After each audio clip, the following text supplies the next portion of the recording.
This is a video on the lead pool feature within the Tracker Hub system. This is obviously the demo version of Tracker Hub, and you can see now we have added to the dashboard the lead pool available leads section. If you click on the advisor dashboard, it shows there.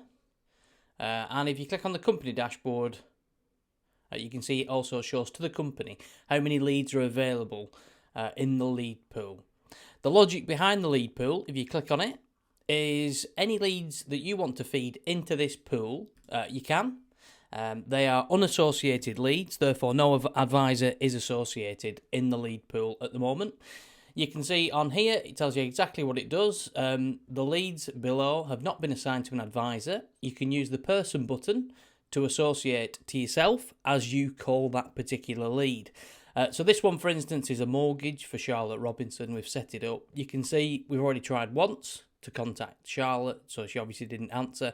Therefore, it went back in the lead pool. It tells you what's hot. This is less than 7 days old, what's warm and what's cold. You can actually change the date periods on these as well. So if you go into your company details, I'll just quickly show you that now. So the company section, company details. And you would click update and scroll down, and you can see here in the lead pool you can change it. Some people have suggested that 3 days is long enough for a hot lead. This one's defaulted to 7.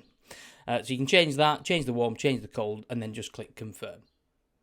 Now going back to the lead pool to show you the functionality.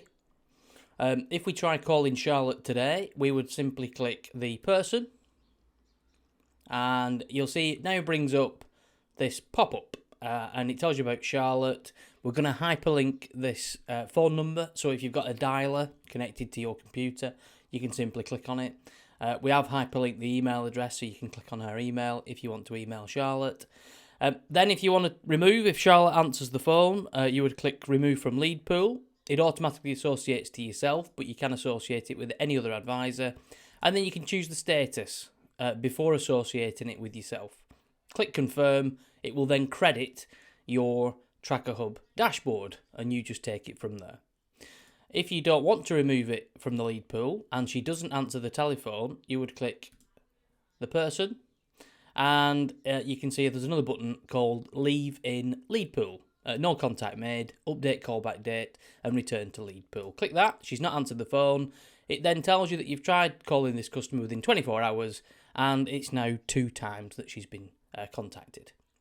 You can also try the top one as well. As the lead pool grows, obviously more advisors can drop in. If you're not busy, you need to call somebody from the lead pool, try and get some leads up. This is a real good function for any company that gets volume leads. This is now a video now moving on to how you put leads into a lead pool. What you can do as well is in the setup for introducers, which is here, you can actually set it up so that all leads would go into the lead pool. We clicked on Andy's company. You can see here, send all leads for this branch to the lead pool. So when you're actually setting up a company, rather than an assigned advisor to a particular company or individual, you can actually click update and click here. This will assign everything to the lead pool. Just input a notification email. So for instance, if you've got an admin at, and it will notify your admin team that a lead has dropped into the lead pool from Andy Protection Company. Now, if you've got leads that you want to add into the lead pool, literally you can click add new lead, and let's choose one from here. So let's say Stephanie, an existing client. Of course, you can add new, click next, and this will take you through the wizard on how to add leads into the lead pool. So let's say this customer is looking for a mortgage. She's looking for a buy-to-let. It's a new lead. And the source might come from the company. So let's say it's a company. You can scroll down, choose what it is. Let's say this is an existing customer. We're not sending it via business to business. Click next. It assigns it to yourself. And we can also tag in a paraplanner. Now, rather than doing that, if you go back, go previous, rather than it being a new lead, scroll down and you can actually tick lead pool. Therefore, this won't now associate it with an advisor.